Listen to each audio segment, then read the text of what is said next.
How many times have you been out filming something and you looked at your monitor and thought, this looks like garbage? Steven Spielberg or J.J. Abrams would never shoot anything that looks like this. I know for me, it's happened hundreds of times, but luckily for us, there's one thing that we can all change that'll make our images look so much more cinematic and high quality, and that is our lighting.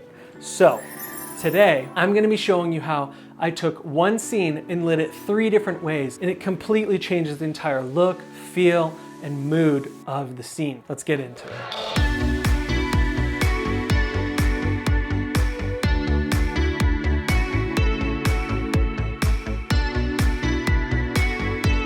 For the first scene, I wanted to make it look like it was a bright sunny afternoon with light streaming in through a window, but when I filmed it, it was already dark outside. So I grabbed the new WeLight Ninja 400 II and threw it outside the window. And I'll talk more in depth about this light later on in the video. I wanted to add some texture to the back wall by getting those nice Venetian blind shadows. And the best way to do that is with a nice hard light source. So I didn't put any diffusion or anything like this. I just used this little open face reflector and then shined it through the blinds, and I was able to get those nice streaks that you see in the background. So this light did a great job of providing the background light, but I still needed a key light for my face because it just wasn't bright enough in the room. But I didn't want it to look really directional and add any extra shadows to my face because I wanted it to look like the entire room was just naturally daylit. So the best way to do that was actually just to bounce a light off of the white ceiling. So I grabbed my Falcon Eyes LED light panel and just shot it straight into the ceiling at 100%,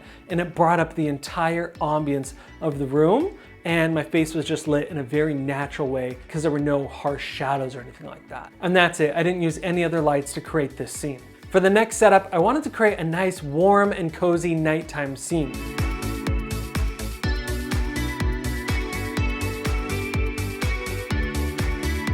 So the first thing I did was kick on the lamp behind me, and that has an LED light bulb in it that's around 2500 Kelvin, so it's very warm. There's a technique I do with practical lamps all the time, and I basically call it the sock trick. I don't know what else to call it, but I've shown it on the channel before, and essentially what I do is take a white sock and just slip it over the light bulb. And I only do this with LED light bulbs because they stay nice and cool. Do not do this with a traditional tungsten light bulb or anything like that because it gets really hot and you'll probably burn the place down. And there are 2 things that this accomplishes. One, it actually cuts down on the overall brightness of the light bulb so it doesn't blow out in the background of your image.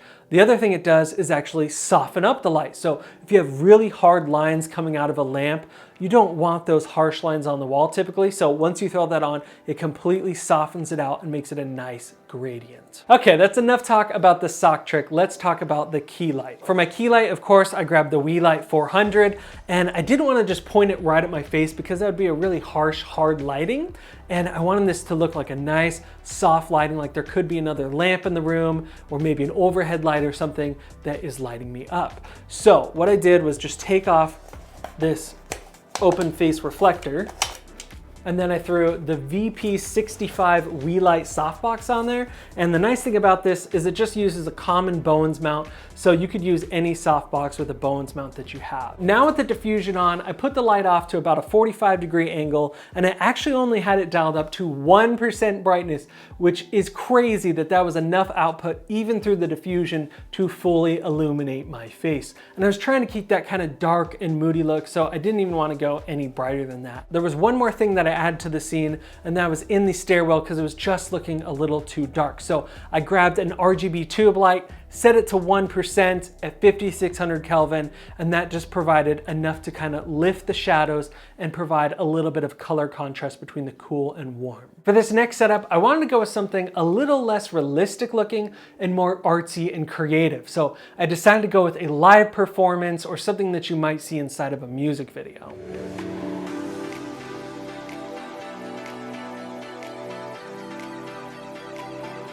The first light I placed was, of course, the Ninja 400 II, and what I did was actually boom it out on the end of my C-stand over my head so I could keep the C-stand out of the shot, and I just have it angled down hitting the back of my head and shoulders. And I wanted a really just harsh beam of light to kind of look like a spotlight that you might see on the stage. The next thing I did was add fog or haze to the scene, and the main reason I did this is because when you're using a hard light source like this, it creates a nice shaft of light, and that just looks really cool.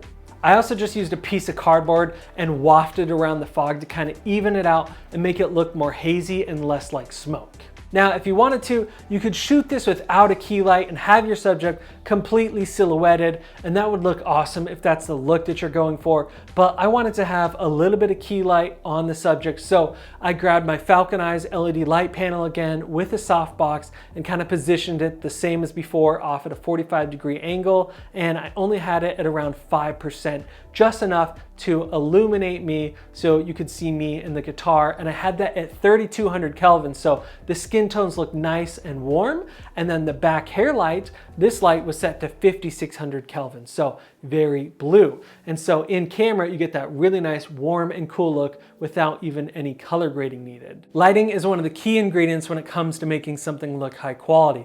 I could have shot all this on a phone, and as long as it was well lit, it would look just as good or better than something shot on a high-end camera with poor lighting. Now let's talk more in depth about the WeLight Ninja 400 II. I've been using it for a few weeks now, and I've been very impressed with it. Like I already mentioned, it has a 150 watt output, so it gets very bright, and you can dim it up in 1% increments. So we bring it all the way up to 100%, and as you can see, it's very bright. It's bouncing off the wall here and just, really lighting me up. They're claiming a CRI of 95 plus, so it should be a really clean light. And through my use, I haven't noticed any massive shifts in magenta or green. It looks pretty clean. Now, I haven't tested this personally with a light meter and gotten scientific with it, but through my use, it's been good. When it comes to build, it feels really high quality. It's made up of aluminum and hard plastics, and honestly, it just feels really nice and high quality. On the light itself, it's very simple. There's no buttons or knobs. It's really clean.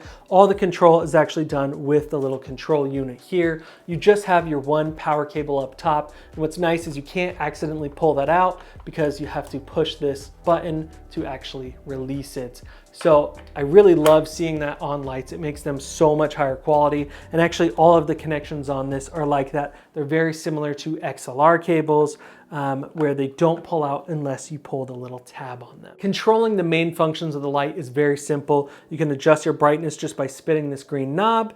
And then when you want to change your color temperature, you click on the knob and it'll go over to color temperature. This has great range. You can go anywhere from warm 2800 Kelvin all the way up to a really nice, cool blue 6800 Kelvin. So great range there. I love having bicolor lights so you can dial it in to exactly where you want. I'm not gonna go really in depth into this, but you can DMX these lights, add them to different groups and channels, and get a bunch of them set up and control them all from a DMX. And that's all done here from the mode set. There are also a bunch of different built-in lighting scenes that we're seeing on LED lights all the time now. So you just click on scene, click on the middle button, and then you can scroll through your 13 different scenes. They have things like paparazzi, lightning, TV effects, all those different types of things. I typically don't use them, but it's nice to know they're there if you ever have a really particular need for them. All the controls I just showed you can also be done with the included remote control, so that's really convenient and nice to have when you need it. Something I really love about having the control unit